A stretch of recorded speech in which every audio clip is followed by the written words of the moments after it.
The direct question to calculate the inverse of the matrix, and this matrix is given, which is a 3 cross 3 matrix, and A inverse we know is adjoint A by determinant A.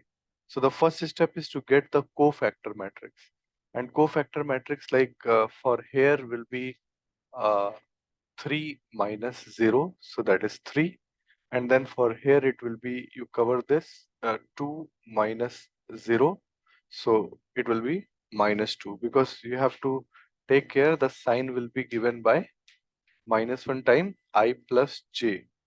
Okay, so similarly you write all the elements and then take the transpose.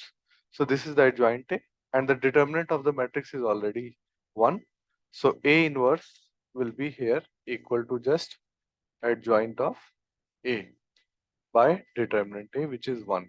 So A inverse is the same matrix, adjoint A matrix. Okay, thank you.